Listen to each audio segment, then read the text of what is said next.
hoy, martes de agosto, estamos acá en el Museo César Leyton de la Facultad de Ciencias Químicas y Farmacéuticas de la Universidad de Chile, que está ubicado en Merced 50. Y estamos dando inicio a Ciencia al Mesón 2022 y que después del tiempo de pandemia en los cuales todos estuvimos enclaustrados, volvemos con muy grata satisfacción a reiniciar Ciencia al Mesón. ¿Qué es lo que es Ciencia al Mesón? Es un programa de difusión científica del Centro Avanzado en Enfermedades Crónicas, ACTIS, que pertenece a la Universidad de Chile, la Pontificia Universidad Católica, y cuya finalidad, como decimos, es acercar la ciencia a la comunidad. Así que te invito a sentarte, colocarte cómoda o cómoda, porque tenemos una muy grata sorpresa. Me acompaña a mi lado la profesora Mariana Cifuentes. Ella es profesora titular del Instituto de Tecnología y Nutrición de los Alimentos, la sigla que usamos INTA, y ella es una experta en obesidad. Así que ahora me presento, parece que partí al revés. Mi nombre, soy el doctor Sergio Lavandero, soy director de este Centro Avanzado en Enfermedades Crónicas, el cual tiene 6 líneas de investigación destinadas al estudio de las enfermedades crónicas, que son, en orden de importancia, la enfermedad cardiovascular, el cáncer, la diabetes, la obesidad y las enfermedades respiratorias crónicas. Este centro hace investigación de frontera en estas áreas.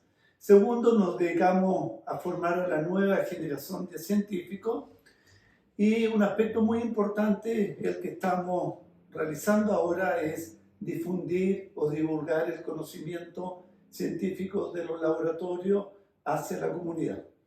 Así que bueno, Mariana, muchas gracias por estar en esta sesión de Ciencia al Mesón 2022.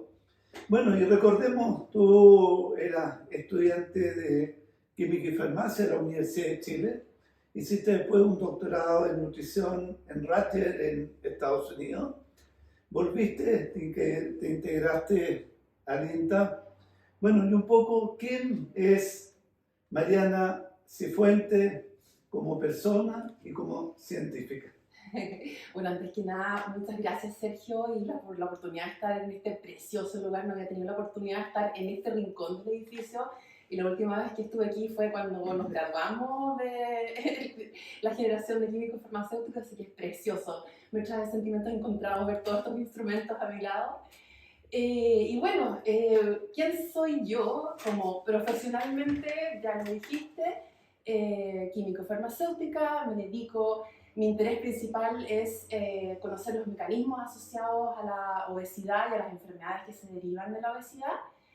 Y como persona, esa pregunta siempre es muy difícil. Bueno, mamá, esposa, amiga, hermana, persona que trata de tener un equilibrio en todo sentido y tratar de también tener un optimismo en la vida, que es como mi norte en general, de tener esa idea de que todo va a salir bien. Sí, te faltó algo. Atleta. Deportista, deportista profesional. Un hobby importante en la vida es el deporte, sí. Sí, todos los días haces deporte. No, unas 4 veces a la semana, sí, la verdad. Sí, hago hartas cosas distintas, pero me mantiene en equilibrio, eso es impresionante. Así que es un hobby al que le dedico tiempo en serio. Bueno, un poco mencionarles que este programa es transmitido por todas las plataformas que tenemos, tanto el Centro Avanzado en Enfermedades Crónicas como también el Museo de Farmacia, ya sea en YouTube, en Spotify, en todas las plataformas que hoy día están disponibles. Y les mencioné anteriormente que tenemos 6 líneas de investigación, particularmente 2 en enfermedades cardiovasculares, 2,5 en cáncer, 1 media en epidemiología, 1 sexta en lo que llamamos nanobiomedicina. Y también un objetivo de esta Ciencia al Mesón 2022 es comunicarles una muy grata sorpresa, la incorporación de una séptima línea destinada a la obesidad. Mariana, ¿por qué es tan importante hoy día en Chile y el mundo la obesidad? Bueno, yo creo que esa pregunta basta salir a la calle para contestar lo importante que es abordar el tema, ya que estamos en el mundo, en Chile y en el mundo, una epidemia de obesidad que ha sido muy, muy difícil de erradicar. Hoy en día en el mundo muere más gente por temas de obesidad que por temas de desnutrición, que era lo que antiguamente era el problema principal. Pero uno no podría pensar que la obesidad también es como una desnutrición. Por supuesto que sí, es una malnutrición. Es una malnutrición. Claro, es una malnutrición, de hecho se llama más formalmente un tipo de malnutrición por exceso que comprende a las personas con obesidad y también las personas con sobrepeso, que obviamente están en un riesgo mayor que una persona sin esta situación. Y claro, entonces estamos en una situación que en Chile, por ejemplo, en los adultos de 15 años y más, 3 de cada 4 tienen problemas de sobrepeso y obesidad. Entonces tenemos que hacer algo, porque no es solamente una cosa estética, sino que es una enfermedad que se asocia a muchas otras, transversal. Y en ese sentido lo que nos interesa es estudiar esto y por tiene unas amplias implicancias hacia otros terrenos y por eso obesidad es muy importante de ver. Pero les quiero recordar a nuestros auditores la paradoja. En el año cerca de la década del 60, en Chile teníamos la desnutrición infantil y ese fue uno de los objetivos del nacimiento del INTA. ¿Sigue el INTA trabajando en desnutrición o ya no más? En desnutrición propiamente tal como era al origen del instituto, no, porque afortunadamente Chile logró, y es un ejemplo que el mundo lo mira, logró erradicar esta enfermedad por una valentía y un empuje del doctor Monkeberg, que logró en el fondo abordar esto de una forma interdisciplinaria. Pero hoy en día existen varios países, sobre todo en regiones de Sudamérica y otros del tercer mundo, en el fondo, que conviven los dos problemas. Convive la desnutrición con la obesidad. Porque en el fondo tienes personas que tienen, sobre todo también muchos niños, que tienen un caso de sobrepeso u obesidad, pero con una nutrición deficiente, sobre todo vitaminas, minerales y todo eso. O sea, hoy en día la abundancia de alimentos ultraprocesados, que básicamente son calorías vacías, como se les conoce, es un problema muy grande que tenemos en este momento. Y como digo, convive esta cosa de, claro, no es una desnutrición visible como antes uno veía a los niñitos y las personas como muy delgadas, por decirlo, pero hoy en día tú ves personas que son todo lo contrario, muy obesas, pero que nutricionalmente es muy deficientes. Bueno, hay una paradoja que para el común de la gente le cuesta entender, que hablamos desde el punto de vista médico de los obesos sanos y los obesos enfermos. ¿Por qué no nos clarifica esa terminología? Bueno, ese es un tema que a mí me apasiona realmente, que hace un tiempo, hace algunos años comenzó a hablarse de este fenómeno de que no todas las personas con obesidad son iguales en el sentido de que tienen las mismas comorbilidades, ¿ya? Las personas con obesidad sabemos que se asocia a problemas metabólicos como diabetes, hipertensión, digamos, problemas cardiovasculares, etcétera, y todo tipo de ese sentido de problemas.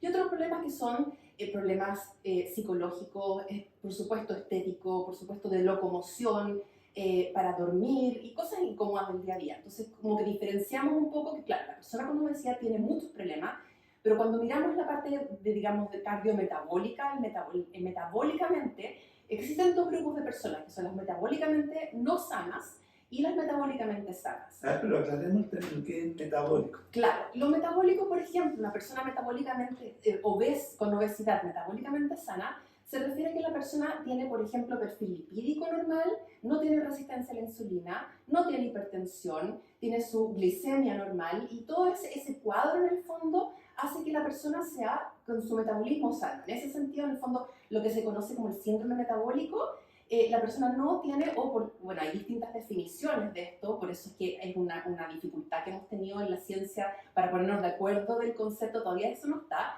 pero en general se acepta, por ejemplo, que si una persona tiene obesidad y tiene solamente uno o ninguno de los signos del síndrome metabólico, se puede considerar que es una persona con obesidad metabólicamente sana. Eso es aproximadamente lo que es. Entonces, es una persona que está, que normalmente las personas con obesidad metabólicamente sana son personas que tienen un estilo de vida claramente diferente, que hacen deporte, que tienen como una alimentación buena, nutricionalmente adecuada, pero claro, conviven con un peso que por la definición de obesidad, que es un índice de masa corporal mayor a 30 o igual a 30, que es una división entre el peso corporal y la estatura al cuadrado. Por esa definición, muchas personas caen digamos, catalogadas como con obesidad, pero si tú piensas, hay muchos deportistas de alto rendimiento que tienen una masa corporal tremenda y Lo que hacen sumo. Ellos son un clásico ejemplo. Algunos atletas, los que lanzan bala, algunos nadadores, incluso nadadoras, que corporalmente, claro, son más robustos y no vas a andar diciendo que esa persona es metabólicamente enferma y pobrecito hay que llevarlo a verse al médico. Entonces, ahí hay una mirada que hay que realizar como más profunda de que no porque tú tengas un índice de masa corporal de 30 estás obeso y enfermo y tienes todos estos problemas. Es muy interesante lo que hablamos de estas paradojas. Y siempre hemos asociado la paradoja que cuando tú eres obeso tienes riesgo de tener enfermedad cardiovascular, pero también desde el punto de vista de la cardiología, cuando un obeso reduce peso, también tiene riesgo. ¿Y cómo no es como una paradoja? Bueno, es que el reduce peso también tiene muchas vías para hacerlo, obviamente. Eso ya es una pregunta que muchas veces sale en clases y en todo tipo de situaciones.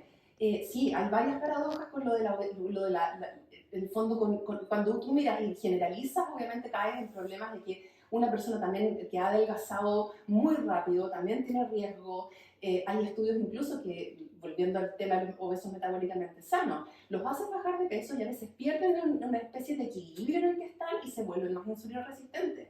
Entonces sí, hay un tema ahí que no es generalizable y por eso es importante estudiar las diferencias a nivel celular, mecanístico, de qué hace que una persona con obesidad sea sana o no. Y ahí en eso está. Bueno, Mariana, muchas gracias por esa interesante aclaración. Pero les conté que incorporamos una nueva línea, ya quedó creo que para la audiencia suficientemente explicitado por Mariana de la importancia. Pero cuéntanos un poco más específicamente de tu línea de investigación, de lo que quieres hacer, porque el centro te conté anteriormente que se dedica a la formación de personas, cómo piensas tomar esa perspectiva. Así que bueno, por favor, adelante. Bueno, la línea se inserta súper bien en el fondo en el ACDIS y en el principio y el espíritu que tiene el ACDIS con las enfermedades crónicas, porque la obesidad tiene un componente muy importante que tiene que ver con la inflamación. Y la inflamación es un aspecto transversal a todas las otras enfermedades crónicas y ahí conversan mucho en el fondo obesidad con enfermedad cardiovascular, con también cáncer, diversos tipos de cáncer. Entonces estamos viendo el proceso en el fondo que tiene muchos factores comunes y por supuesto entonces hay una conversación muy importante entre las distintas miradas, porque además la obesidad tiene un componente en que el tejido adiposo, el tejido graso, que en el fondo es el que aumenta por definición en la obesidad y que se pone disfuncional cuando hay problemas metabólicos, conversa con los otros órganos, conversa con el corazón, conversa con el hígado, y ahí es en esta conversación en el fondo es que le envía señales y que los puede hacer a ellos mismos disfuncionales. También genera cáncer en algunos lugares que son susceptibles, entonces por eso la línea se inserta súper bien en lo que está ya andando hace varios años en el ACNIS. En términos de lo que otro que me preguntas de cómo empezamos la línea, bueno, obviamente esta línea está comenzando, entonces partimos más o menos de a poco, pero claro, yo en fondo llevo varios años ya formando magíster, doctorado, haciendo clases, enseñando esto, entonces yo creo que vamos a ir armando un grupo muy interesante que ya obviamente también tenemos relación con los otros, contigo mismo, con tu grupo, con el grupo del Dr. Quest, entonces ahí vamos creciendo con esta línea emergente. Y esto de mujer investigadora. Cuéntanos un poco su visión, porque si no, hasta hace un poco prácticamente era un gurú de todo y mucho más investigadoras que investigadores que investigadoras. Bueno, siempre sabemos las mujeres que tenemos una pequeña desventaja en el fondo en términos de que nuestra sociedad, por más que tratemos de cambiarlo, tenemos bien puesto en el fondo que las mujeres tienen bastantes responsabilidades extra que son como dadas, como que aflora. Yo creo que ahora las generaciones nuevas están empezando a cambiar eso, pero hasta, por supuesto, la mía, nos hacemos cargo de mucho y también de mi personalidad también, tiendo a hacerme cargo de todo, entonces yo me pongo todos los sombreros a vivir por haber al día, soy la primera que se levanta, la última que se acuesta, y yo tiendo a ser bastante cercana con mis estudiantes también, entonces, profe, no sé qué cosa por el WhatsApp, apagando incendios mientras estoy llevando a mi hijo a no sé dónde, entonces como una multitarea en el fondo que trato de evitar, porque aprendí hace algunos años que la multitarea no hace bien. Así que trato de enfocarme una cosa a la vez, pero muchas cosas en el fondo seguidas. Sí, es un desafío ser mujer, pero es bonito también, o sea, tiene su gracia, obviamente, porque yo tuve la fortuna de que yo fui a un colegio mixto, entonces yo me llevo muy bien con mis amigos y colegas hombres también, entonces yo tengo aprendo mucho de los hombres y de las cosas que ellos tienen que yo creo que las mujeres no tenemos a veces, me encanta, así que no, desafiante, pero yo creo que sí nos complementamos súper bien, sí. Bueno, Mariana, el tiempo pasa volando, pero quedé un poco dándole vuelta a lo que explicabas tú de tu línea de investigación, que es la idea de cómo el tejido adiposo, que el que guarda lamentablemente estos lípidos y también otros órganos que normalmente no lo hacen, como el hígado, el corazón. ¿Cómo se produce esa comunicación y ahí dónde encaja tu línea de investigación? Bien, bueno, partiendo de la base de lo que habíamos hablado antes, de los obesos con los metabólicamente sanos o no sanos, lo que nosotros queremos ver son cuáles son las diferencias que hacen esto. Entonces nosotros tratamos de estudiar distintos aspectos, ya sea del mismo tejido adiposo o de la comunicación del tejido adiposo con otros tejidos en estos dos tipos de obesidad.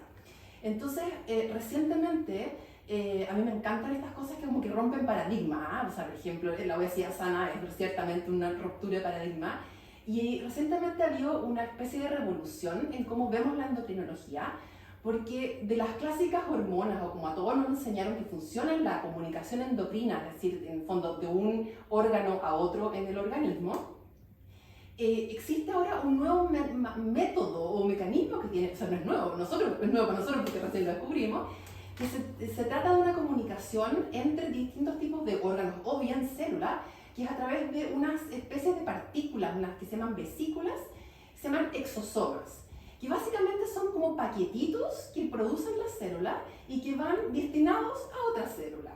Y tienen la gracia de que son paquetitos como en una publicación le ponen como cartas moleculares, porque estas cartas en el fondo contienen un remitente y un destinatario muy precisos.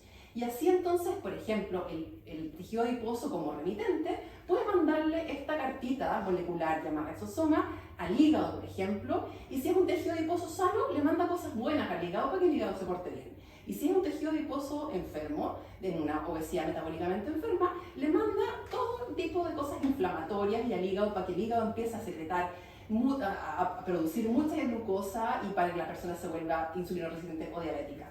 Entonces, en este sentido, lo que estamos tratando de hacer, en forma muy simple lo expliqué, es, por ejemplo, ver la comunicación intercelular vía exosomas, cómo difiere entre personas con obesidad sana y obesidad enferma.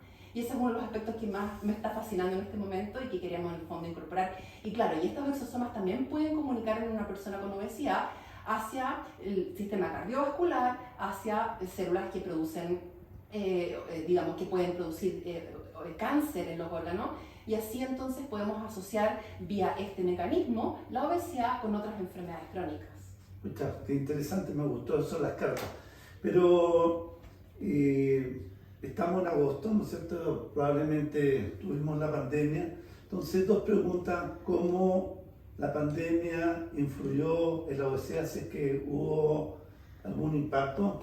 Y lo segundo, estamos, como mencioné, en agosto y estamos visualizando el verano y normalmente uno empieza a escuchar que es la época en que la gente va a la playa, empieza a prepararse, por lo tanto siempre dice es la época de empezar a comenzar en dietas. Hoy día uno escucha que existen muchas dietas, por ejemplo, una de moda está la cetogénica, otros dicen mira, hagamos de este ayuno intermitente. Entonces me gustaría que te refirieras en primer término cuál fue el impacto de la pandemia en la obesidad y qué opinión tienes de estos tratamientos ultra rápidos para bajar de peso. Bien. Bueno, por un lado, primero lo que tuvo que ver con la pandemia, tiene que ver con la pandemia del COVID.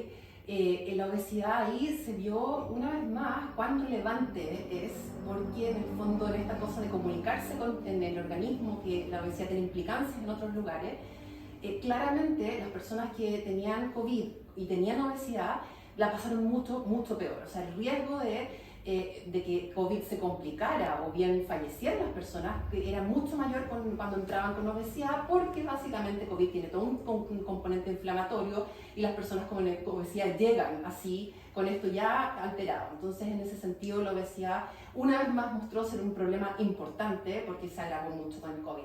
Y por otro lado, también la misma, en el fondo, que tuvimos que todos guardarnos durante la pandemia, ocasionó que en general hubiera mucho menos actividad física, hubiera mucho más sedentarismo en general en la misma casa. Entonces eso también provocó que en muchos casos aumentara la ingesta de alimentos ultraprocesados, por la ansiedad también que tenían las personas, mucho aumento de la ingesta alcohólica también. Los niños ingesta, como les decía, de comida chatarra y obviamente con menos posibilidad de gastar esa energía. Entonces, en ese sentido, COVID en algunas publicaciones ya asociado en el fondo con el aumento de los casos de obesidad. Bueno, y en el otro sentido, la parte de las dietas.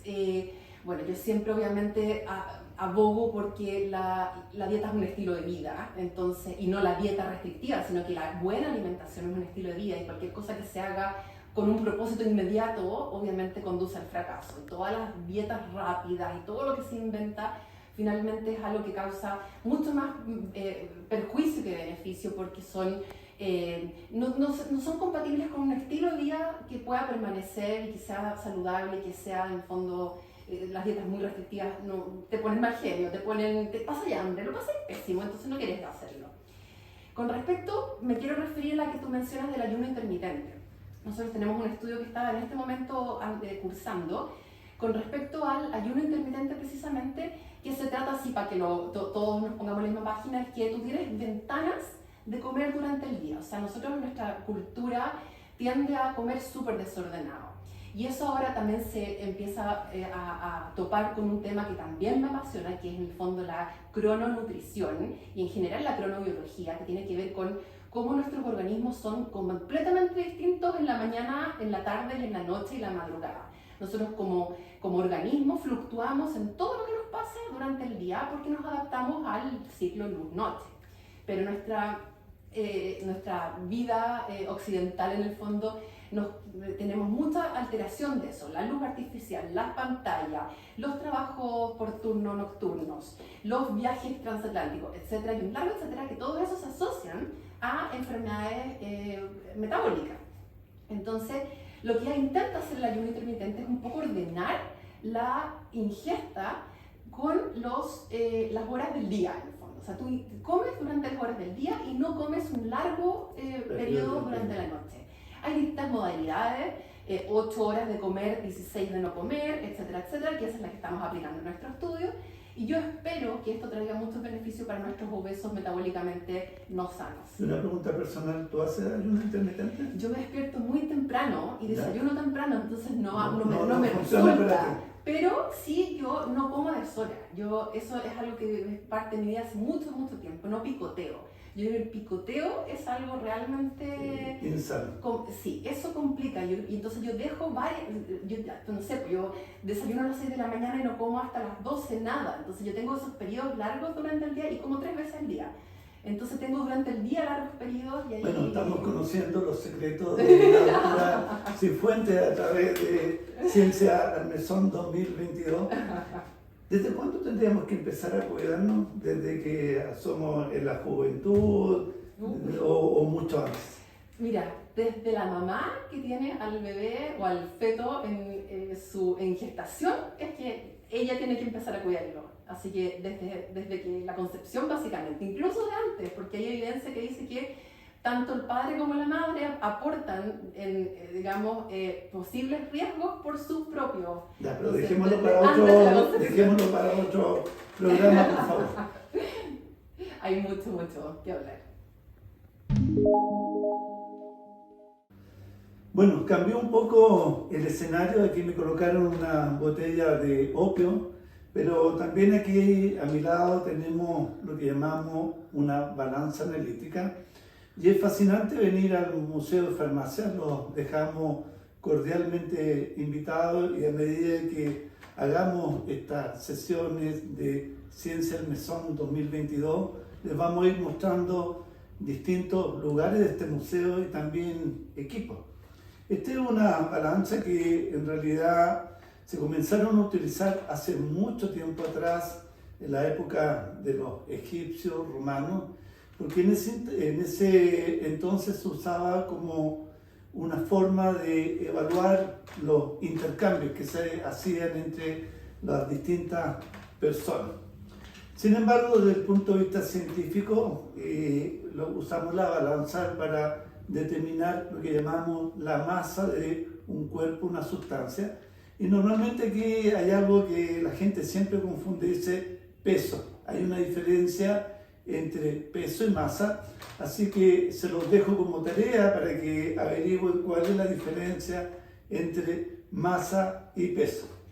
Así que bueno, este es un recorrido al pasado. Hoy en día tenemos una balanza analítica muy antigua, aproximadamente de 1939, pero hoy en día tenemos algunas que miden cantidades, pero muy pequeñitas de masa de distintas sustancias. Bueno, durante este intermedio hicimos algo de magia, ¿no es cierto? Que tenemos el resultado, desapareció la balanza analítica que estuvimos contando y estamos acercándonos al término de esta Ciencia al Mesón 2022 y en la pandemia preguntábamos acerca de la música, pero queremos innovar. ¿Qué serie o película tú recomendarías a nuestra audiencia? Voy a recomendar una serie bien interesante que tiene que ver con un poco lo que pasa en estos momentos y con un poco lo que me preguntabas tú de ser mujer.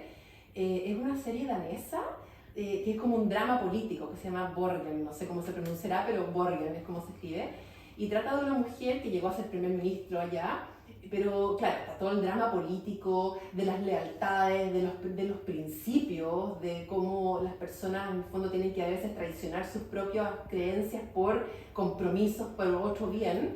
Eso es bien complejo, pero también por debajo está toda la historia de que esta mujer es mamá, es señora, es digamos todo una cosa bien importante que ella sacrifica mucho por esta vocación. Así que ahí yo les invito a que... Ya, pero no nos cuente el final, por favor, para que tengamos tiempo. Así que bueno, estamos finalizando Ciencia al Mesón 2022, nuevamente desde el Museo de Farmacia de la Facultad de Ciencias Químicas y Farmacéuticas de la Universidad de Chile. Los dejamos cordialmente invitados para que durante la semana o especialmente los fines de semana vengan a visitar este maravilloso museo y también, por favor, también visiten nuestra página web de Centro Avanzado en Enfermedades Crónicas, donde podrán enterarse de las múltiples acciones que hacemos en relación a las patologías que son las más prevalentes y las más relevantes en nuestro país. Así que adiós y muchas gracias. Gracias a ti por la invitación, gracias al centro.